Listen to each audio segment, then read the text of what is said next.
Welcome to शाश्वत academy. बघ आपला पुढचा टेन्स आणि शेवटचा टेन्स आपला फ्युचर टेन्स, सिम्पल फ्युचर. दोन कॅटेगरीमध्ये सांगितलं तुम्हाला टेन्स, की पहिली कॅटेगरी म्हणजे रिअल टेन्स, रिअल टाईम, आणि एक अनरिअल टाईम. रिअल टाईम म्हणजे काय, जे खरं आहे ते प्रेझेंट टेन्स आणि पास्ट टेन्स ते खरं होतं. आता जे खोटारडं आहे, जे फक्त भाकीत करतो आपण फ्युचरमधलं, ते म्हणजे फ्युचर टेन्स. तर एकदम फ्युचर टेन्स किती 4 आहे, प्रत्येक 4 असतात. सिम्पल आहे, कंटिन्युअस आहे, परफेक्ट आहे आणि परफेक्ट कंटिन्युअस आहे. तर त्यातला पहिला घेतला मी सिम्पल फ्युचर टेन्स, आणि याच्यावरती कसे प्रश्न ते आपण घेऊया. आधी पहिल्यांदा गोष्ट एक लक्षात घ्या, याचा रूल काय आहे, सब्जेक्ट प्लस शाल किंवा will plus V1 plus object, हा याचा रूल आहे. शाल किंवा विल. आता शाल कधी आणि विल कधी, ते थोडक्यात एक थंब रूल सांगतो, जो ऍक्च्युली लागू होत नाही इंग्लिशमध्ये कम्प्लीट. फक्त आज एक नॉर्मल समजून घ्या. जर फर्स्ट पर्सन सब्जेक्ट असेल तर शाल येतो, आणि सेकंड आणि थर्ड पर्सन सब्जेक्ट असेल तर विल येतो. फर्स्ट पर्सन म्हणजे कोण, आय आणि वी नंतर शाल येतो, आणि यू, ही, शी, दे आणि कुठले नाऊन असेल, तुम्हाला माहिती आहे सिंग्युलर किंवा प्लुरल नाऊन, त्याच्यावर विल येतो. मग आता यांच्यानंतर शाल येणार नाही का, येतो, पण त्याचा रूल वेगळा आहे, त्याचा नियम वेगळा आहे. ते आपण शिकूया. जेव्हा मी मॉडेल ऑक्झिलरी चॅप्टर स्टार्ट करेल तेव्हा सगळं शिकायचं आपल्याला. कॅन काय, कुड काय, मे काय, माईट काय, कुड बी कुठं येतं, शुड बी कुठं येतं, त्यात सांगेल मी. मग इथं आय आणि वीच्या पुढे शाल येतं, मग विल येणार नाही का, येतो, त्याचा वेगळा रूल आहे. फक्त एक बेसिक लक्षात घ्या, की यांच्यानंतर शाल येतो, यांच्यानंतर विल येतो. इथे विल येऊ शकतो, इथे शाल येऊ शकतो, पण त्याचे नियम वेगळे आहेत. एकदा थंब रूल, फर्स्ट पर्सन नंतर शाल आणि सेकंड आणि थर्ड पर्सन नंतर विल येतो. That's it. आता याच्यावरती प्रश्न कुठला आहे, याच्यावरती प्रश्न असे नाही आहेत की राम विल कम टुमारो आणि श्याम विल मॅरी विथ राधा, असे नाही आहे वाक्य. एक प्रश्न काय आहे ते घेऊ आपण, त्या स्टँडर्डने लिहूया. आता पहिली गोष्ट, सिम्पल फ्युचर काय करतो, तर का सिम्पल फ्युचर काय सांगतो, भाकीत सांगतो की असं होईल तसं होईल. त्यात दोन गोष्टी आहे, एका प्रेडिक्शन आणि एका श्युरिटी. आता प्रेडिक्शन म्हणजे काय, की प्रिलिम एक्झाम लवकरच होणार, पेपरमध्ये येत असतं. प्रेडिक्शन आहे लवकरच सगळ्या लोकांना लस मिळणार, कधी मिळणार माहित नाही. प्रेडिक्ट केला फक्त. प्रेडिक्ट म्हणजे संभाव्यता, आपण तो व्यक्त केलेला आहे. तुम्ही इथं बघा, हे जे वाक्य लिहिले आहेत हे सिम्पल फ्युचर टेन्स आहे, आणि काय इंडिकेट करतात, प्रेडिक्शन. आणि हे आपल्याला एमपीएससी विचारताय. एमपीएससी फ्युचर टेन्स एक वाक्य देणार आणि म्हणणार what does the following sentence express. खालील वाक्य काय एक्सप्रेस करतात, 4 पर्याय देईल, प्रोबॅबिलिटी, प्रेडिक्शन, रियालिटी, अनरियालिटी, असे काहीतरी 4 ऑप्शन देईल. त्यामुळे ते ट्रॅडिशनल शिकवत नाही पुस्तकात, I will come tomorrow and she will मॅरी, ते युजलेस आहे. It is wastage of time. आपल्याला जर स्टँडर्ड शिकायचं असेल तर आपण समजून घ्या, ते फ्युचर टेन्स काय सांगतो, दोन गोष्टी, प्रेडिक्शन आणि श्युरिटी. प्रेडिक्शन काय, की आपली लोकमान्य तिलक एक्सप्रेस असणार आहे उद्या, ठीक आहे ना, हे श्युरिटी आहे, कारण ते 4 वाजता उद्या येणार आहे. लग्न बघा, आपल्या लग्नाच्या पत्रिका काय असतं, की 23 जून लग्न आहे, खरं आहे, शुअर आहे ते, शुअर आहे ते. भविष्यातला टाइम आहे, शुअर आहे, नाही आहे, मग ते प्रेडिक्शन आहे. तर बघा, मी तर काही वाक्य लिहिले आहेत, 2 रूल आहे आपले, प्रेडिक्शन आणि श्युरिटी. पहिला नियम आहे, train will arrive on time, train वेळेवर येईल, हे प्रेडिक्ट केलं आहे. Who will win the match on, who will win on Saturday, शनिवारी कोण जिंकणार आहे रे, प्रेडिक्ट करू आपण. मग इंडिया जिंकेल, पाकिस्तान जिंकेल, जे काय असेल ते. The government will pass a new bill, government लवकरच बिल पास करणार आहे, हे प्रेडिक्ट केलं आहे, फक्त भाकीत केलं आहे, माहित नाही होईल का नाही. दुसरं श्युरिटी आहे. मग एक कशाने ओळखायचं, तर बघा इथं म्हणतात wedding will take place on 3 June. 3 जून फिक्स आहे, मग भविष्याला शुअर सांगतो, श्युरिटी म्हणतो आपण त्याला. हे जर मी प्रेझेंट टेन्स मध्ये लिहिलं, हेच वाक्य जर मी प्रेझेंट टेन्स मध्ये लिहिलं तर त्याला फिक्स फ्युचर म्हणतात. जर तुम्ही सिम्पल फ्युचर मध्ये लिहिलं तर त्याला श्युरिटी म्हणतात. हाच फरक आहे फक्त. दुसरं, the plane will arrive at 8 PM, बघा 8 वाजता प्लेन येणार आहे, हे surety. And the movie will start at 6 PM, हे पण श्युरिटी. तर थोडक्यात सिम्पल फ्युचर टेन्स होती प्रश्न कसा येतो, तर सिम्पल फ्युचर टेन्स काय सांगतो, 2 गोष्टी सांगतो, एक प्रेडिक्ट करतो भाकीत आणि एक करतो श्युरिटी. म्हणजे ज्या घटना भविष्यात घडणारच आहे, म्हणजे ह्या वर्षी 23 नोव्हेंबरला दिवाळी आहे, हे खरं आहे, फिक्स आहे, श्युरिटी आहे, करताय. आणि हा कदाचित यावर्षी पाऊस होईल, प्रेडिक्शन आहे. ह्या 2 गोष्टी आपल्याला एमपीएससी विचारतात. मग आता सिम्पल फ्युचर टेन्समध्ये ना ह्या 2 गोष्टी विचारल्या, मग दुसऱ्या कुठल्या गोष्टी विचारल्या आहेत, तर सर्वात महत्त्वाची आपण मग प्रश्न बघितले, future action, future plan, near future, futurity, त्यावरती प्रश्न आपण घेऊ. आधी समजून घ्या की हा सिम्पल फ्युचर टेन्स आहे, शालचा वापर आयच्या आणि वीच्या नंतर होतो, सेकंड थर्ड पर्सन नंतर विल येतो, बाकी सांगतो नंतर, विल शाल इकडे येऊ शकतो. मग नेक्स्ट सिम्पल फ्युचर टेन्स 2 गोष्टी एक्सप्रेस करतो, प्रेडिक्शन आणि श्युरिटी. क्लिअर. प्रेडिक्शन मध्ये टाइम डेट फिक्स नसते, श्युरिटी मध्ये फिक्स आहे. क्लिअर एवढं. आता तिसरा जो पॉईंट आहे ना तो महत्वाचा, तो म्हणजे फ्युचर ॲक्शन, तो याच्यानंतर सांगतो मी तुम्हाला, आणि त्याच्याचे प्रश्न आहे ते घेऊ. आधी तुम्ही लिहून घ्या सगळं.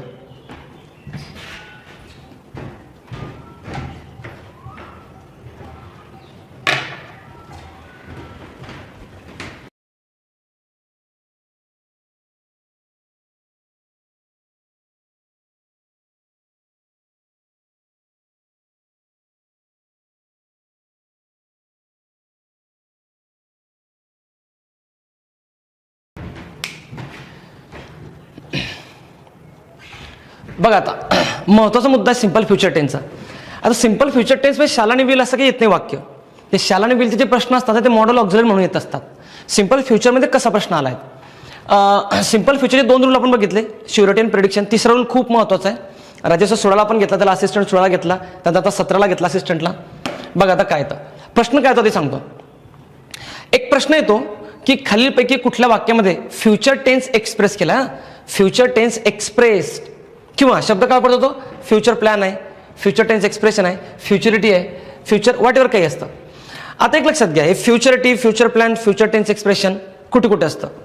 तर पहिली गोष्ट आपण बघितला, सिंपल प्रेझेंट टेन्समध्ये भविष्य दर्शवतो, यस, त्याला आपण फिक्स फ्युचर म्हणतो किंवा इमिडिएट फ्युचर, डिफरंट फ्युचर म्हणतो. प्रेझेंट कंटिन्युअस टेन्समध्ये आपण बघितलं होतं नियर फ्युचर किंवा इमिडिएट फ्युचर. आता मॉडल ऑक्झिलरीमध्ये काय, मॉडल ऑक्झिलरीमध्ये पण भविष्य दर्शवतात का? येस. तुम्ही कुठलेही मॉडल ऑक्झिलरी घ्या, I can dance, me dance करू शकतो. म्हणजे काय, जर एखादं वाक्य मी लिहिलं आहे आणि ते वाक्य कुठल्या टेन्समध्ये ते विसरून जा.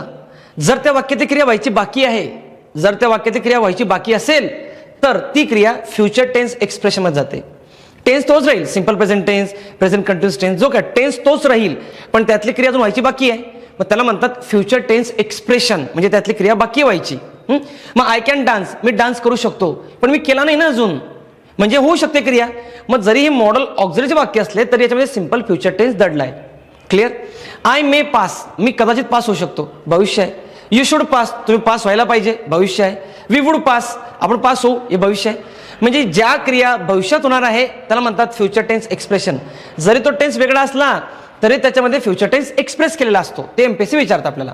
मग मॉडल ऑक्झिलरी काय करतात, फ्युचरिटी दाखवतात.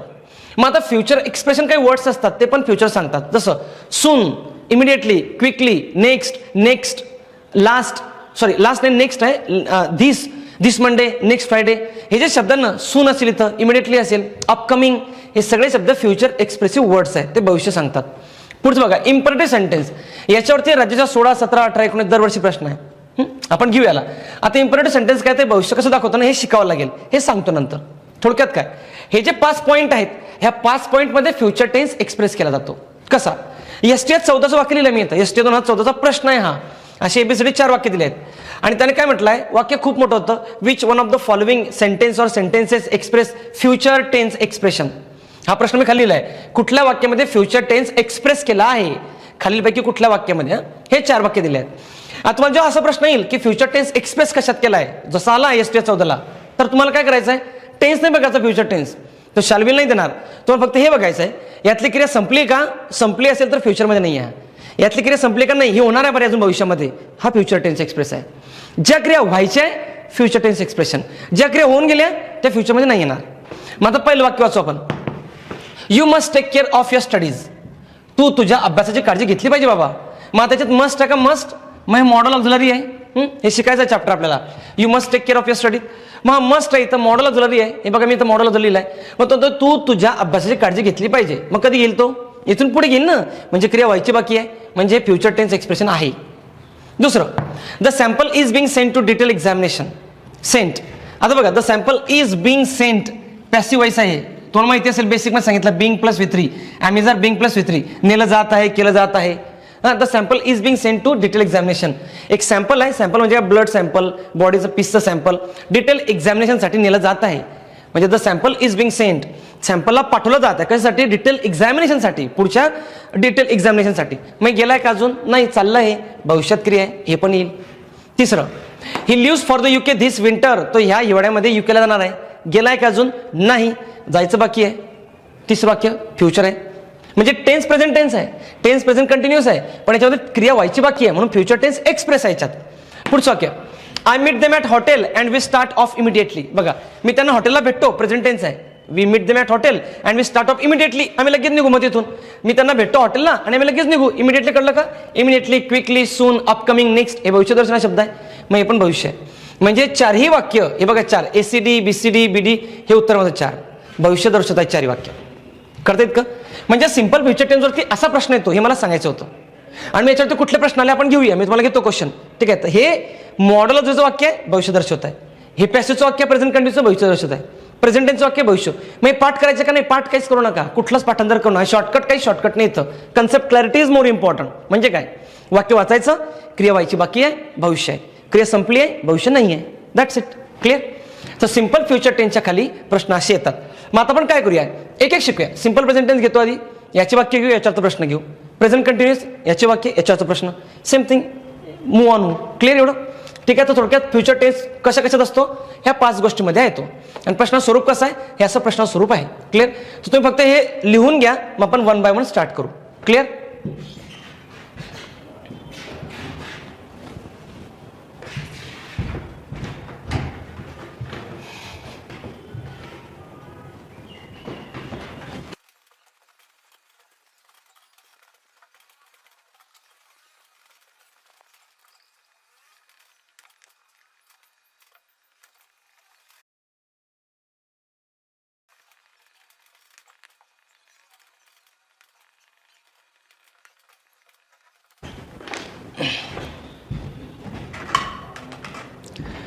बघा आता फ्युचर टेन्स एक्सप्रेशन काय आहेत. पहिला घेतला मी सिंपल प्रेझेंट टेन्स, यामध्ये जे भविष्य लिहिलं जातं त्याला म्हणतात फिक्स फ्युचर किंवा डेफिनेट फ्युचर. आता 3 वाक्य लिहिले बघा मी. The movie starts in 10 minutes. कुठला टेन्स आहे, प्रेझेंट टेन्स आहे. स्टार्ट्स, येस येस लागला आहे. The school reopen on Thursday और prime minister visit the town next week. बघा या प्रत्येक गोष्टीमध्ये ना भविष्य कसं दर्शवलं आहे, इन 10 मिनिट्स, ऑन थर्सडे आणि नेक्स्ट वीक. हे बघा पहिल्या वाक्यामध्ये प्रेझेंट टेन्स आहे, दुसऱ्यात प्रेझेंट टेन्स, तिसऱ्यात प्रेझेंट टेन्स. ते काय प्रेझेंट टेन्स आहे. क्रिया कधी होणार आहे, लवकरच होणार आहे. ते दिलं तिथं फिक्स टाइम आहे, फिक्स टाइम आहे, फिक्स टाइम आहे. तर सिंपल प्रेझेंट टेन्सचे वाक्य जरी असले हे, तर याच्यामध्ये सिंपल फ्युचर टेन्स एक्सप्रेस केला आहे हे एमपीएससी विचारतं. म्हणून एक वाक्य दिलं आणि त्याला विचारतो what does the above sentence express. म्हणजे पहिला मुद्दाम पहिला टेन्स जो सिंपल प्रेझेंट टेन्स दिलतो, टेन्स सिंपल प्रेझेंट टेन्स आहे, एक्सप्रेशन सिंपल प्रेझेंट टेन्सच्या नाही आहे, एक्सप्रेशन फ्युचर टेन्स आहे. म्हणून इथं the movie starts in 10 minutes, future tense express. The schools reopen on Thursday, future tense express. The prime minister visits the town next week, future tense express. ठीक आहे. Same thing present continuous tense मध्ये लिहिलं जातं का भविष्य, yes. त्या भविष्याला काय म्हणतात, नियर फ्युचर किंवा इमिडिएट फ्युचर पण म्हणतो आपण. मग बघा she is going to resign her job, ती लवकरच तिचा जॉब रिझाइन करणार आहे, near future. The plane is flying to Paris tomorrow morning, हे उद्या सकाळी उडणार आहे plane, near future. We are shifting to new Delhi next month, near future. तर एमपीएससी कसा प्रश्न विचारतो याच्यावरती बघा आपण घेतलाय प्रश्न. राज्यसेवा 2016 जर आपण बघितलं त्याने फ्युचरिटी विचारली, आपण ते सॉल्व्ह केले प्रश्न. मी पुन्हा सांगतो, राज्यसेवा 16 जर आपण आलो पेज नंबर 6 त्यातील क्वेश्चन नंबर आहे 82. 6 पेज नंबर त्यातील 82 नंबरचा क्वेश्चन. तो काय म्हणतो बघा आता, in which one of the following sentences does the present tense express future action. बघा ऐका, present tense express future action समजून घे. म्हणजे काय, हा प्रेझेंट टेन्स आहे मान्य, एक्सप्रेशन प्रेझेंट नाही आहे, एक्सप्रेशन भविष्याचे आहे. म्हणजे प्रेझेंट टेन्स मध्ये वाक्य लिहितोय मी, पण मी भविष्य एक्सप्रेस करतोय. म्हणून त्याने काय म्हटलं, which of the following present tense express a future plan when its futurity is clear from the context. आता फ्युचरिटी कॉन्टेक्स्ट नुसार क्लिअर आहे. कशी क्लिअर आहे बघा, 10 minutes, Thursday, next week, next year, next Saturday. हे प्रेझेंट टेन्सचं वाक्य पण भविष्य एक्सप्रेस केलंय दाखवा, मग हे वाक्य. मग याच्यातलं उत्तर कुठलं होतं, 1 नंबरचं उत्तर होतं आवर कॉलेज रिओपन्स ऑन मंडे, आपण घेतलं होतं. मग मला काय म्हणत होतो, काय करेल, हे वाक्य लिहेल अवर कॉलेज रिओपन्स ऑन मंडे आणि म्हणेल की हे काय एक्सप्रेस करत आहे. आणि 4 पर्याय दिल. पहिला पर्याय मुद्दाम देईन तो सिंपल प्रेझेंट टेन्स, आणि तिथं आपण फसणार आहोत. सिंपल प्रेझेंट टेन्सचं वाक्य येते, त्याने वाक्य नाही विचारलं, एक्सप्रेशन विचारले आहेत. मग दुसरा पर्याय दिल तो फ्युचर टेन्स, ते फ्युचर टेन्स उत्तर आहे माझं.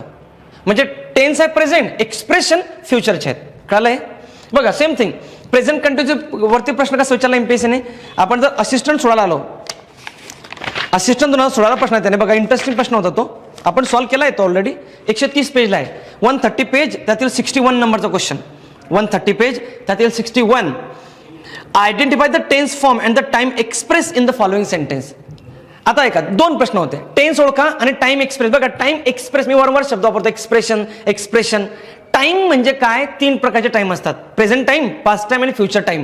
हे टाइम कुठला एक्सप्रेस केलाय, आपण दोन्ही वाक्य वाचूया. When is your father taking you to the zoo आणि a friend of ours is going to stay with us in November. दोन्ही वाक्य कुठल्या टेन्सचे, प्रेझेंट कंटिन्युअस टेन्सचे. आणि त्या टाइम कुठला एक्सप्रेस आहे, त्या दोघांमध्ये क्रिया व्हायच्या अजून, व्हायच्या आहेत, झाल्या नाही आहेत. तुझे पप्पा तुला झुला कधी नेणार आहे, तो सांगेल रविवार नेतील माझे पप्पा, म्हणजे क्रिया व्हायची आहे. आमचा एक मित्र आहे तो नोव्हेंबरमध्ये आमच्यावर राहायला येतोय, नोव्हेंबरमध्ये व्हायची क्रिया, म्हणून एक्सप्रेशन फ्युचरचे आहे. कंटिन्युअस टेन्स आहे मान्य आहे, पण एक्सप्रेशन फ्युचरचे आहे. अशी वाक्य आपल्याला येतात. म्हणून सिंपल फ्युचर टेन्समध्ये I shall go and she will dance असलं नाही आहे काही. म्हणून तुम्हाला मी शॉर्टकट काय सांगतोय की लक्षात कसं लक्षात ठेवायचं, वाक्य क्रिया व्हायची आहे, एक्सप्रेशन फ्युचर आहे, तो टेन्स कुठला असू दे तुम्ही. क्लिअर?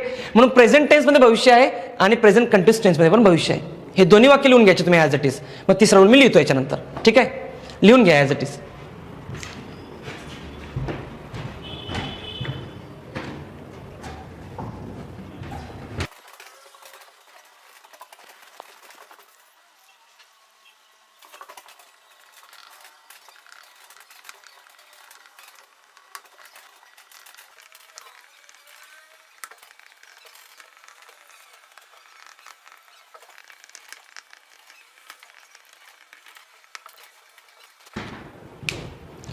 बघा आता पुढचा पॉईंट आपला मॉडल ऑक्झिलरी. आता त्याच्यात सिंपल फ्युचर टेन्स कसा एक्सप्रेस केला जातो आणि नंतर आहे future expressive words.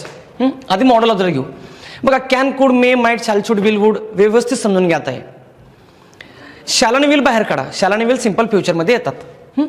Can, could, may, might नंतर शुड, वुड यांचं कुठला टेन्स नाही आहे. म्हणजे शुडचं वाक्य कुठला टेन्स नाही, वुडचं वाक्य टेन्स नाही, कुडचं वाक्य टेन्स नाही, may, might, need to, dare to यांचं काही टेन्स नाही. मग टेन्स नाही तर हे काय आहे तर एक्सप्रेस करतात काय? Possibility, order, request, permission, threat, prediction ते शिकू आपण मॉडल ऑक्झिलरीमध्ये.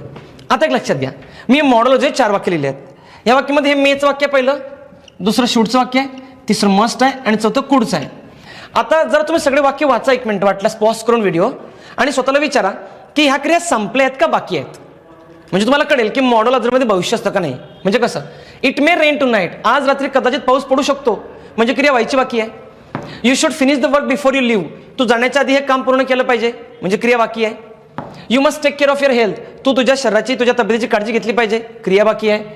कुड you please tell me your address, sir तुम्ही तुमचा मला ॲड्रेस सांगू शकतात का, सांगितला नाही अजून. म्हणून या मॉडल ऑक्झिलरी काय इंडिकेट करतात, फ्युचरिटी. म्हणून सगळ्या वाक्यांमध्ये फ्युचर आहे, सगळ्या वाक्यामध्ये फ्युचर आहे. म्हणून हे मॉडल ऑक्झिलरी वाक्य भविष्य दर्शवतात, हे लक्षात ठेवा. Number next, future expressive words. असे काही शब्द असतात ज्यावरती भविष्य करतं. आपलं बघा मूवी असतो ना एखादा, कमिंग सून म्हणतात ते, कमिंग सून. मग आता फ्युचर टेन्स नाही आहे पण त्यात फ्युचर लपला आहे. कमिंग सून काय बरं, दिस मूवी इज कमिंग सून, लवकरच येत आहे.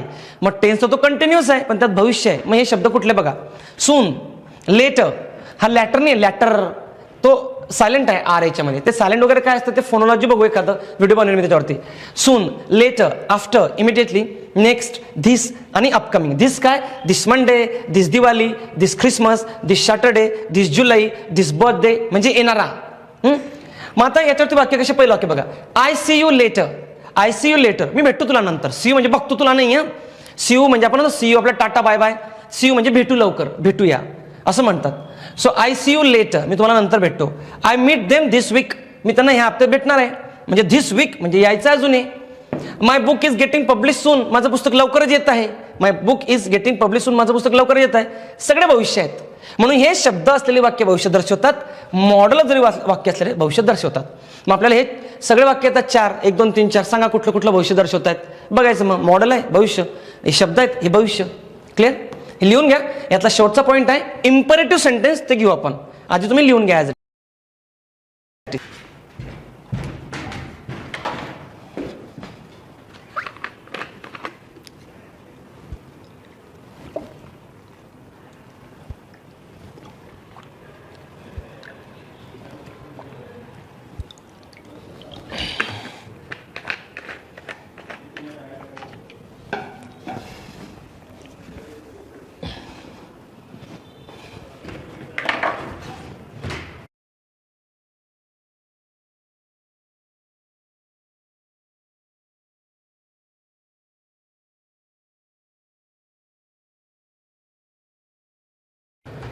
ठीक आहे, आता लास्ट पॉईंट आहे इम्परेटिव्ह सेंटेन्स, जे भविष्य दर्शवतं.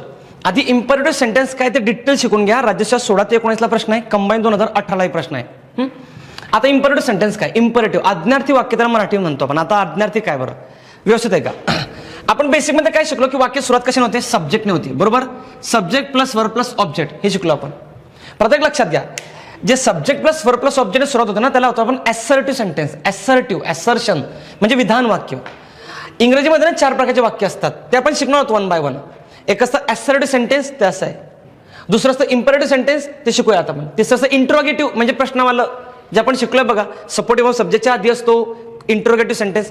आणि चौथं होतं exclamatory sentence, oh what a beautiful girl she is, ते शिकायचं 1 बाय 1 शिकूया आपण. आता असर्टिव्ह सेंटेन्स काय की सब्जेक्टने सुरुवात होते.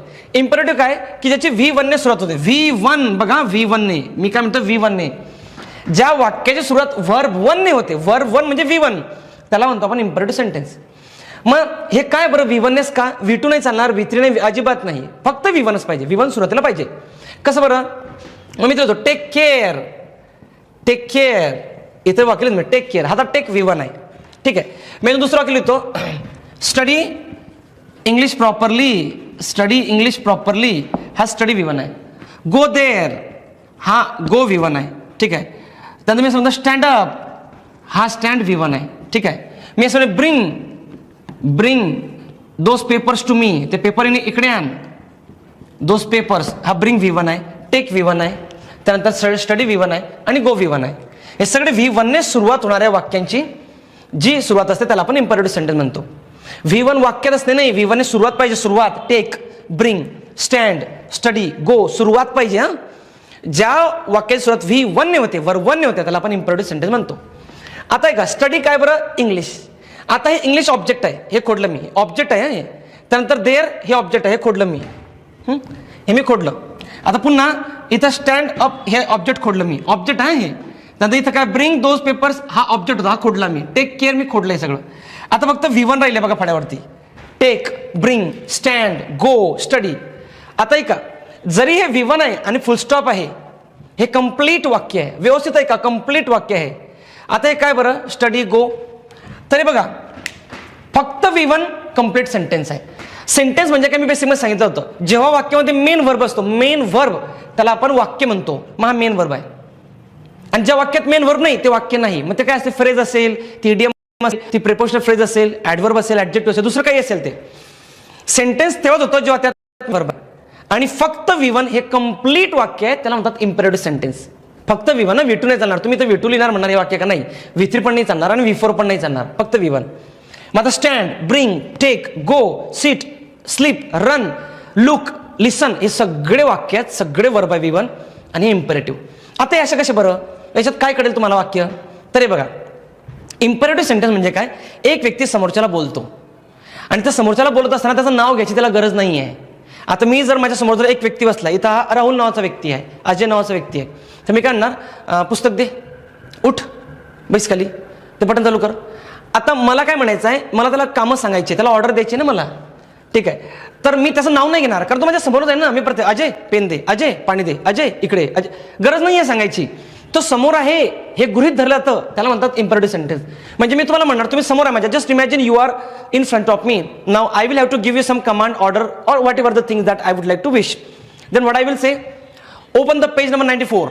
बघा मी काय म्हटलं, ओपन द पेज नंबर 94. आता हे तुम्हाला संबोधतोय ना मी, हे गृहीत धरायचं इथं. हा, आता इथं कोणीच नाही आहे आणि बाहेर तुम्ही आहात, तुम्हाला आरोडे मारावं लागेल, अरे अजय इकडे जरा, मला आरोडे मारावं लागेल. तर त्या वाक्यामध्ये वेगळी कन्सेप्ट आहे, ते सांगतो नंतर. इम्परेटिव्ह म्हणजे काय की तुमच्या समोर व्यक्ती आहे, त्याचं नाव न घेता तुम्ही डायरेक्ट क्रिया सांगतात. पुस्तक घे, पेन घे, उभा राहा, इकडे, ह्या सगळ्या क्रिया आहे. तर फक्त V1, मग याच्यामध्ये गृहीत धरा एक जण बोलतोय आणि दुसरा जण ऐकतोय आणि ते समोरासमोर आहेत, समोरासमोर. इथं कोणीच नाही आहे, तुम्ही कसं बोलेल बरं कोणाशी. म्हणून हा व्यक्ती या व्यक्तीला सांगतोय, मग सांगताना त्याचं नाव नाही घेतो. मग त्याचं नाव नसतं का, येस असतं, इथं लपलेलं आहे, सब्जेक्ट असतो, इथं लपलेला आहे. रोहन स्टडी कर, रोहन जा तिकडे, रोहन उभा राहा, रोहन आणि ते पेपर, रोहन हे घे, करताय, ते गृहीत धरलं जातं. जे नाव आहे, सब्जेक्ट आहे इथं लपलेला, तो गृहीत धरला जातो. क्लिअर. तर फक्त V1 म्हणजे कंप्लीट सेंटेन्स असतं. V1 ने सुरू होणारं वाक्य, ऑब्जेक्ट जरी असेल बघा, ऑब्जेक्ट, तरी ते इम्परेटिव्ह सेंटेन्स असतं. मग आता तुमच्या समोर जो व्यक्ती ना, इम्परेटिव्ह सेंटेन्स मध्ये त्याला तुम्ही 3 प्रकारे बोलू शकता. 3 प्रकारे कसं, त्याला रिक्वेस्ट करा, दुसरं प्रकार कुठलं, त्याला कमांड द्या, ऑर्डर द्या, आणि तिसऱ्याला इन्स्ट्रक्शन द्या. म्हणजे कसं, पहिलं, अरे रोहन जरा ते यार मला प्लीज कृपया ते पुस्तक देतो का मला तू, ही झाली रिक्वेस्ट. इथं तेच वाक्य. म्हणजे मी कसं म्हणेन, please give me that book, ही झाली रिक्वेस्ट. इथं कमांड आहे, त्याला गिव्ह मी दॅट बुक. आता प्लीजची गरज नाही काय, गिव्ह मी दॅट बुक इकडे. आणि तिसरं आहे इथं, don't give me that book, instruction आहे, हे करू नको, ते करू नको, असं जाऊ नको, तिथं जाऊ नको, हे डोंट आहे. क्लिअर. 3च प्रकारे इम्परेटिव्ह सेंटेन्स लिहिलं जातं. पहिलं म्हणजे रिक्वेस्ट करताना, जसं जेव्हा आपण पैसे मागतोय तर सर पैसे द्या जरा प्लीज, 5000 द्या, 500 तरी द्या, 100 तरी द्या निदान, हे झाले रिक्वेस्ट. कमांड, आण रे पैसे, आण रे इकडे, चल ही झाली कमांड. दुसरं, इन्स्ट्रक्शन मध्ये काय असतं, हे करू नका ते करू नका. तुमच्या क्वेश्चन पेपरच्या पहिल्या पेजवर इन्स्ट्रक्शन असतात. Do not open this booklet until you say so. Do not write anything except your number. Do not take this question paper home or along with you within the given time. ते म्हणतात तिथं don't सगळे ह्या instruction होतात. हे करू नका ते करू नका. हे 3 प्रकारे बोललं जातं. मग याच्यात V1 ने सुरुवात आहे का, येस गिव्ह गाईड हेल्प. मग हे काय आहे, हे ॲडव्हर्ब आहे. हे फक्त रिक्वेस्ट साठी शब्द वापरलेत. V1 इथं V1 इथं V1 हे फक्त नकारात्मक आहे. मग आता आहे का, आता मी जे काही गोष्टी बोलतोय तुम्हाला लिहायच्या आहे, व्यवस्थित आहे का काय. पहिलं, इम्पेरेटिव्ह सेंटेन्स म्हणजे काय, ज्या वाक्याची सुरुवात V1 ने होते त्याला इम्पेरेटिव्ह सेंटेन्स म्हणतात. पहिलं. दुसरं, इम्पेरेटिव्ह सेंटेन्स मध्ये V1 आहे म्हणजे हे वाक्य सिंपल प्रेझेंट टेन्सचे असते. Again I repeat, imperative sentence हे सिंपल प्रेझेंट टेन्सचे असते, म्हणून इथं डोंट वापरलाय. डू डज हा सिंपल प्रेझेंट टेन्स मध्ये असतो, सपोर्टिंग वर्ब. हे सिंपल प्रेझेंट टेन्सचे वाक्य असते. क्लिअर आहेत का. तिसरं लक्षात घ्या, आता फक्त V1 जरी असेल तरी ते कम्प्लीट वाक्य माझं इम्पेरेटिव्ह सेंटेन्स आहे. म्हणजे ऑब्जेक्ट नसला तरी सुद्धा ते इम्पेरेटिव्ह सेंटेन्स असते. क्लिअर. मग आता याचा भविष्याचे कसं संबंध, तर ऐका, तुम्ही आता पण सगळे वाक्य वाचूया हे आणि स्वतःला विचारा ह्या क्रिया संपल्यात का बाकी आहेत. Please give me the change, मला सुट्टे दे रे, दिली नाही अजून. प्लीज गाईड अस, आम्हाला मार्गदर्शन करा, केलं नाही अजून. शट अप, मी बोललो एखाद्याला, मग तो नंतर शटअप होईल ना. स्टँड अप, मी बोलल्यानंतर ते उभे राहतील. व्हायच्या क्रिया येत नंतर. Don't stand against the wall, भिंतीला पाहिलं उभे राहू नको इथं, म्हणजे क्रिया व्हायची अजून. तो ऐकल्यानंतर ते करणार नाही क्रिया. डोंट स्मोक हिअर, म्हणजे इथं नका स्मोक करू, दुसरीकडे कुठे करा. डोंट मेक नॉईज, आवाज ना करू. या सगळ्या क्रिया व्हायच्या बाकी आहेत. म्हणून इम्पेरेटिव्ह सेंटेन्सची वाक्य भविष्यात दर्शवतात. करता इकडे, म्हणजे मी असं म्हटलं की ओपन द पेज नंबर 94, मग तुम्ही ऐकलंय वाक्य, नंतर 94ला जाणार तुम्ही. मग क्रिया व्हायची ना अजून. म्हणून इम्पेरेटिव्ह सेंटेन्स V1 ने सुरू होणारे वाक्य इम्पेरेटिव्ह सेंटेन्सचे असते, ते सिंपल प्रेझेंट टेन्सचे असते. फक्त V1 सुद्धा इम्पेरेटिव्ह सेंटेन्स आणि पूर्ण वाक्य आहे, आणि हे वाक्य भविष्यात दर्शवतात. क्लिअर आहेत का. वाक्य भविष्यात दर्शवतात. आता ऐका, म्हणजे ते प्रश्न कसा आहे, तर ऐका, आपण पहिला प्रश्न घेऊया. राज्यसेवा 2016चा पेज नंबरला जाऊ आपण.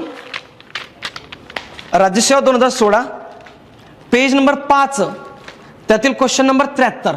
बघा 5 मध्ये 73, which mood is used in the following sentence, go there. Imperative mood indicate म्हणजे थोडक्यात मूड म्हणजे काय, वाक्य कुठलं आहे. मग आता मूड एक चॅप्टर आहे, ते शिकू आपण नंतर, फक्त समजून घ्या, मला इम्पेरेटिव्ह सेंटेन्स समजवायचं आहे. तो इंडिकेटिव्ह मूड, इम्पेरेटिव्ह मूड आणि सब्जेक्टिव्ह मूड. मग आता गो V1 आहे ना, मग V1 ने सुरू जाणार, कुठला असेल, इम्पेरेटिव्ह आहे. मग आता स्वतःला विचारायच्यात भविष्य आहे का नाही. मी तुम्हाला म्हटलं गो देअर, मग तुम्ही काय करणार, आधी ते हेडफोन काढणार, मोबाईल ठेवणार आणि जाणार. मग गो देअर, तिकडे जा. मग व्हायची ना क्रिया, अजून भविष्य आहे. दुसरं बघा, दुसरं वाक्य आहे राज्यसेवा 2019ला येऊ आपण डायरेक्टली. राज्यसेवा 19ला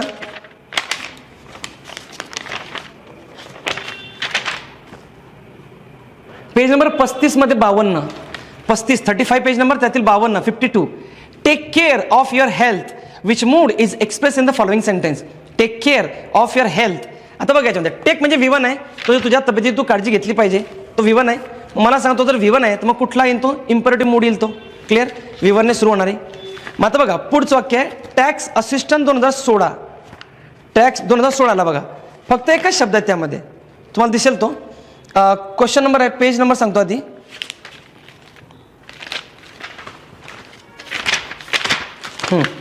पेज नंबर 203, 203.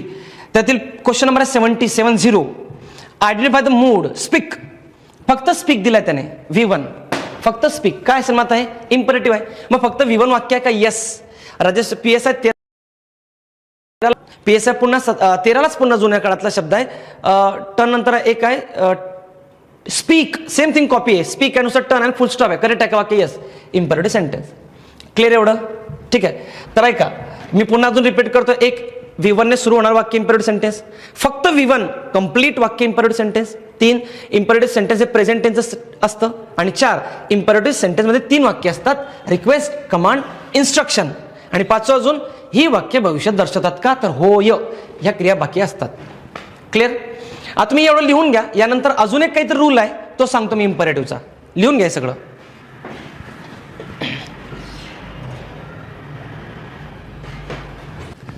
पुढचा पॉईंट आहे इम्पेरेटिव्ह सेंटेन्सचा. PSI 17ला एक प्रश्न आहे, जरा इंटेलेक्च्युअल प्रश्न आहे, समजून घ्या. इम्पेरेटिव्ह सेंटेन्स काय तुम्हाला कळालं आहे, V1 ने सुरू होणारे वाक्य. ठीक आहे. आता बघा ऐका, माझ्यासमोर एक व्यक्ती इथं एक स्टुडंट आहे माझ्यासमोर आणि मला त्याला सांगायचं आहे. आता हा व्यक्ती इथं बसला, त्याचं नाव आहे क्लॅरा, तिचं नाव आहे, असं गृहीत धरा क्लॅरा. मग मी काय म्हणणार, गिव्ह मी दॅट बॉटल. मला क्लॅरा नाव बोलायची गरज नाही. क्लॅरा मला पाणी दे, क्लॅरा ते पेन दे, क्लॅरा ते पुस्तक दे. नाव घ्यायची गरज नाही, कारण समोर आहे ते व्यक्ती. ठीक आहे, म्हणणार ते पुस्तक दे मला, ते 10 रुपये दे, ते बटन बंद कर, उभा राहा, जा तिकडे. हे झालं समोर व्यक्ती आहे. पण आता एक लक्षात घ्या, जर तो व्यक्ती इथं नाही आहे, तो व्यक्ती तिकडे लांब आहे आणि तिकडे कोणाशी गप्पा मारतोय. आता मला त्याला व्यक्तीला बोलायचं आहे की इकडे आण ते पाणी आण, तर मला नाव घ्यावं लागेल, क्लॅरा इकडे. करता इतकं म्हणजे मी त्याला आरोडी दिली, मी किंवा अमोल इकडे जरा, अमोल ते दार बंद कर, अरे अजय ते बटन बंद कर, ते लॅपटॉप बंद कर. म्हणजे जर व्यक्ती समोर नाही आहे तेव्हाच त्याचं नाव आपण घेतो, जर समोर आहे तर त्याच्या नावाबद्दल बोलत नाही आपण. करताय म्हणजे समोर जर माझा विद्यार्थी कुठे चहा प्यायला चालला तर मी त्याला आरोडी दिला, अरे रोहित ये इकडे, मला चहा पास, पैसे भरा आणि तूच. ठीक आहे, इट वॉज जोक. तर सांगण्याचा मुद्दा काय, जर एखादा व्यक्ती लांब आहे तर आपण त्याला आरोडी देतो नावाने, समोर असेल तर त्याचं नाव घ्यायची गरज नाही. एक लक्षात घ्या, मी इथं विवन लिहितो गो, कंप्लीट वाक्य आहे, हे झालं इम्परेटिव्ह सेंटेन्स. मग मी कोणाला म्हणेल गो, समोर म्हणजे गो, निघ इथून, चल गो, झालं. पण तो दोन व्यक्तीकडे गप्पा मारतात, अजय गो, चल निघ इथून, मला नाव घ्यावं लागेल. तर जर व्यक्ती समोर असेल तर इम्परेटिव्ह सेंटेन्समध्ये नाव लिहायचं गरज नाही. पण जर तुम्हाला आरोडी मारायची आहे तर तुम्हाला त्याचं नाव लिहावं लागेल. तर इथं लिहावं लागेल की जॉन, किंवा तिला तुम्ही जेम्स, मी जेम्स निघ इथून. मग तेव्हा मला काय करावं लागेल, जेव्हा मी नाव लिहेल त्या व्यक्तीचं त्यानंतर मला कॉमा जोडणं गरजेचं आहे. कॉमा हा इथं कॉमा जोडणं कंपल्सरी आहे. रोहन कॉमा इकडे, कम हिअर. अजय उभा राहा, प्रियंका ते उरलेली फी भरून टाक. ठीक आहे, हे फक्त वाक्य. तर तुम्हाला जेव्हा नाव घ्यायचं आहे ना, कॉमा जोडणं गरजेचं आहे. ठीक आहे, कॉमा जोडल्याने काय होईल आणि कॉमा जोड नाही जोडला तर काय होईल, ऐका. आता ते दोन मी वाक्य लिहिले आहेत. जर कॉमा जोडला तर ते इम्परेटिव्ह वाक्य होईल, जर कॉमा नाही जोडला तर तो सिंपल प्रेझेंट टेन्स होईल. अर्थामध्ये दोघांमध्ये तफावत आहे. कसं आहे बघा, इथं पहिलं वाक्य लिहिलं मी. आता क्लॅरा कॉमा दिलाय, कम हिअर, तो काय म्हणतोय क्लॅरा इकडे. हे वाक्य कोणी बोललाय, क्लॅराने नाही बोललेलं, दुसरा व्यक्ती म्हणजे मी येतो बोलतोय इकडे. दुसरं क्लॅरा कम्स हिअर. आता इथे यस यस लावला नाहीये, इथे यस यस लावलाय का, तर बघा इथं हा V1 आहे, इथं क्लॅरा गृहीत धरू नका तुम्ही, क्लॅरा सोडून द्या. हा फक्त ऑर्डर देतो कम हिअर. इथं का क्लॅरा कम्स हिअर म्हणजे क्लॅरा इथे येत असते, नेहमीची क्रिया प्रेझेंट टेन्स. दोघांमध्ये जमीन आसमानाचा फरक आहे. हे इम्परेटिव्ह सेंटेन्स आहे, हे सिंपल प्रेझेंट टेन्सचा सेंटेन्स आहे, फक्त कॉम्यामुळे. इथं कॉमा काय, तो शब्दाला तोडतोय. नाऊन उभा राहा, प्रियंका बाहेर जा, विनोद इकडे. हा कॉमा हे इम्परेटिव्ह सेंटेन्स आहे. म्हणजे इथं तुम्ही गृहीत धरा की हा सब्जेक्ट नाही आहे, कम हिअर, हे झालं इम्परेटिव्ह सेंटेन्स. याला यस यस का नाही लावला, करण्याचा सब्जेक्ट नाही आहे, इम्परेटिव्ह सेंटेन्स आहे. पण याला यस यस का लावला, हा प्रेझेंट टेन्स आहे. फरक काय, पहिलं वाक्याचा अर्थ काय आहे, क्लॅरा इकडे ये, इथं क्लॅरा येथे येत असते, क्लॅरा येथे येते, Clara comes here. Same thing. Rohan त्याला आरोड देतो, रोहन रन फास्ट, चल धाव पटकन, कॉमा दिला, इम्परेटिव्ह सेंटेन्स. दुसरं रोहन रन्स फास्ट म्हणजे रोहन जोरात धावतो, प्रेझेंट टेन्सची क्रिया नेहमीची, हॅबिच्युअल ॲक्शन. इथं बघा जेम्स रीड क्लिअरली, जेम्स व्यवस्थित वाच, स्पष्टपणे वाच, हे ऑर्डर देतो दुसरा कोणीतरी. इथं जेम्स रीड्स क्लिअरली, जेम्सचा नामचा भारी वाचतो, क्लिअरली वाचतो तो James. Present tense imperative sentence वरचं. इथं बघा Reena help the need, Reena त्या गरजूंना मदत कर, हे इम्परेटिव्ह सेंटेन्स आहे, कॉमा जोडला आहे. इथं Reena help the need, Reena नेहमी गरजूंना मदत करते, सिंपल प्रेझेंट टेन्स. म्हणजे तुम्हाला जर इम्परेटिव्ह सेंटेन्स सब्जेक्ट जोडायचा असेल तर तो केव्हा जोडताय समजून घ्या. जर तो समोर नाहीये तुमच्या, तो लांब आहे तिकडे, आरोडी देऊन त्याला बोलवावं लागेल, तर आरोडी दिली तुम्ही नावाने की कॉमा करावं लागेल. कारण ते क्रिया, कारण हे क्रिया तो नाही करत, त्याला करण्यासाठी सांगितलं जातं. ही क्रिया तो नाही करत, त्याला करण्यासाठी सांगितलं जातं. करताय. पण जर प्रेझेंट टेन्स असेल तर ती क्रिया सब्जेक्ट करतो, ती क्रिया सब्जेक्ट करतोय, ती क्रिया सब्जेक्ट करतोय. करताय. म्हणून इम्परेटिव्ह सेंटेन्स म्हणजे V1 ने सुरू होणारे वाक्य का, कारण समोर असतो तो, उठ रे बैस इथं.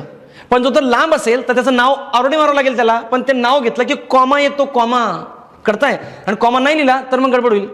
ठीक आहे, मग इथं कॉमा केला मी आणि नाव, त्याला यस यस का नाही लागत आहे, कारण ही क्रिया तो नाही करत आहे, त्याला करण्यासाठी सांगितलं जात आहे. हा बोलणारा सब्जेक्ट दुसरा आहे, मी म्हणतोय ते कम हिअर.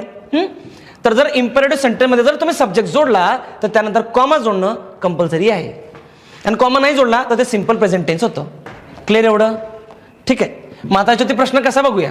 तुम्हाला मराठीत स्पष्ट लिहायचं आहे ते की जर इम्परेटिव्ह सेंटेन्स सब्जेक्ट लिहायचा असेल तर त्यानंतर कॉमा जोडला जातो, कॉमा जोडला नसेल तर ते सिंपल प्रेझेंट टेन्स होतो. आधी वाक्य घेऊ आपण. PSR 17चं वाक्य आहे. 88 पेजला या, त्यातील 65 नंबरचा क्वेश्चन. 88 म्हणजे 88 पेज नंबर, त्यातील 65 नंबरचा क्वेश्चन बघा. John write 1000 lines poem. John write 1000 line poem. John write 1000 lines poem. John doesn't write 1000 line poem. आता ऐका, पहिलं जॉन आहे, नंतर कॉमा आहे, राईट 1000 लाईन पोएम. राईटला यस जोडला नाहीये, कशाला जोडेल तर जॉनला कॉमा आहे ना तिथं, ते झालं इम्परेटिव्ह सेंटेन्स. V1 ने सुरू होणार, बरोबर आहे हे. दुसरं जॉन राईट 1000 लाईन पोएम, याच्यात कॉमा आहे का? नाही आहे कॉमा, मग सिंपल प्रेझेंट टेन्सचं वाक्य पाहिजे. मग जॉन हा सिंग्युलर आहे, मग सिंग्युलर असला की V1 ला यस लागतो. आपल्याला माहिती आहे बेसिकचा रूल प्रेझेंट टेन्सचा, यस लागतो. मग ते राईटचं होतं राईट्स असं तिथं पाहिजे होतं, म्हणून बी चुकीचं आहे. तिसरं जॉन राईट्स 1000 लाईन पोएम्स, हे बरोबर आहे. तेच जे दुसरं चुकीचं होतं त्याने ते तिसरं क्लिक केलं, बरोबर केलं. John writes 1000 line poems. चौथं जॉन डझन राईट, आता फक्त निगेटिव्ह वाक्य म्हणून डज आलाय, हेही बरोबर आहे. म्हणजे माझं वाक्य कुठलं करेक्ट आहे? A, C आणि D करेक्ट आहे, बी चुकीचं आहे. क्लिअर? हे व्यवस्थित समजून घ्या. जर तुम्हाला कळालं नसेल तर मला मेसेज आणि कॉल करा, मी तुम्हाला पुन्हा क्लिअर करेल. पुन्हा सांगतोय, इम्परेटिव्ह मध्ये सब्जेक्ट नसतो. का नसतो? समोरच असतो ना तो. Stand up, sit down, come here, go there, shut up, समोर आहे तो.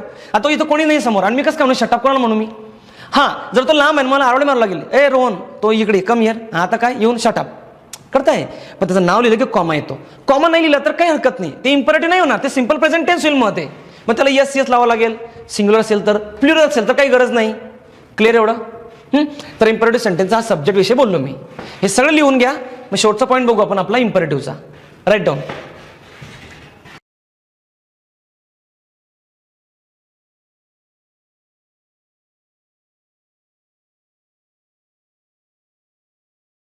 लास्ट पॉईंट इम्परेटिव्ह सेंटेन्सचा. आता तो बघू आपण. इम्परेटिव्ह सेंटेन्समध्ये काय प्रकार आहे आता. मेक V1 आहे इम्परेटिव्ह सेंटेन्स. बी V1 आहे, बी V1 आहे इम्परेटिव्ह सेंटेन्स. होप V1 आहे इम्परेटिव्ह सेंटेन्स. आता याच्यात ना 2 वाक्य जोडले आहे, ते आपण उद्यापासून शिकूया. कंजंक्शन काय असतं. हा दॅटने जोडला एक वाक्य, म्हणजे पुढचं वाक्य आहे हे दॅटने जोडलं आहे, हे पुन्हा दॅटने जोडलं आहे. ठीक आहे. हे दुसरं वाक्य आहे. आणि पहिलं वाक्य इम्परेटिव्ह. तर एक साधा आणि सरळ रूल तुम्हाला अगदी स्पष्ट लिहायचं आहे. जर इम्परेटिव्ह सेंटेन्स आणि एक दुसरं वाक्य जोडलं असेल, एक इम्परेटिव्ह सेंटेन्स आणि एक दुसरं वाक्य जोडलं असेल, तर त्याचा नियम असा आहे, जर कंजंक्शनने असे 2 वाक्य जोडले असतील, conjunction if, unless, until, when, as soon as, ते आपण उद्या शिकू. तर ऐका, जर हे एक इम्परेटिव्ह सेंटेन्स असेल तर दुसरं वाक्य हे सिंपल प्रेझेंट टेन्सचे असले पाहिजे. जर एक इम्परेटिव्ह सेंटेन्स असेल तर दुसरे वाक्य सिंपल प्रेझेंट टेन्सचे असले पाहिजे, तेव्हा ते बरोबर असतं. मग आता हे इम्परेटिव्ह सेंटेन्स आहे, मग हे सिंपल प्रेझेंट टेन्स आहे का? नाही, हे चुकीचं आहे, फ्युचर टेन्स आहे. हा इम्परेटिव्ह सेंटेन्स आहे, हे सिंपल प्रेझेंट टेन्स आहे का? नाही, सिंपल फ्युचर आहे. हा इम्परेटिव्ह सेंटेन्स आहे, हा सिंपल प्रेझेंट टेन्स आहे का? आहे, हे बरोबर आहे. विन V1 आहे, विन नाही हा, विन जिंकणे, विन द रेस, हे बरोबर आहे वाक्य. मग यांना कसं करेक्ट करायचे तर बघा, याला आपण काय करू, मेक शुअर, हे बरोबर आहे. मेक शुअर दॅट, तुम्ही खात्रीशीर असला पाहिजे की ही, आता विल नॉट मी चेंज करतो आणि प्रेझेंट टेन्स करतो, does not cheat you. Does का बरं? कारण प्रेझेंट टेन्स मध्ये डज हा सपोर्टिंग वर्ब आहे, झालं डज नॉट. दुसरं सेम थिंग इथे तुम्ही बी केअरफुल दॅट दे लिहितो इथं. आता इथं विल नॉट आहे ना, do not ask you for late fees. आता इथे बरोबर आहे, हे वाक्य बरोबर आहे. हे डू नॉट लिहिलं मी. डू नॉट का? Present tense. डज नॉट का? Present tense. ही आहे म्हणून डज, दे आहे म्हणून डू. तर थोडक्यात, आणि तिसरं वाक्य का बरोबर आहे? Imperative simple present. मग कसं लिहू शकता तुम्ही? एक रूल तुम्हाला सांगतो मी. हे बघा की एक इम्परेटिव्ह सेंटेन्स, बघा शॉर्टकटमध्ये लिहितोय, इम्परेटिव्ह सेंटेन्स अधिक सिंपल प्रेझेंट टेन्स. तुम्ही फुल फॉर्म मध्ये लिहिणार आहे की जर 2 वाक्य एकत्र आले तर त्यांचा नियम काय? इम्परेटिव्ह सेंटेन्स अधिक simple present tense, imperative sentence अधिक सिंपल प्रेझेंट टेन्स असे एकत्र येतात. क्लिअर एवढं? मग याच्यावरती प्रश्न आहे का? तर हो आहे. कंबाईन 2019 क वर्ग. कंबाईन 2019 क वर्ग म्हणजे काय? तर ग्रुप सी, त्यात प्रश्न आहे बघा. एक वाक्य आलेला रिसेंट,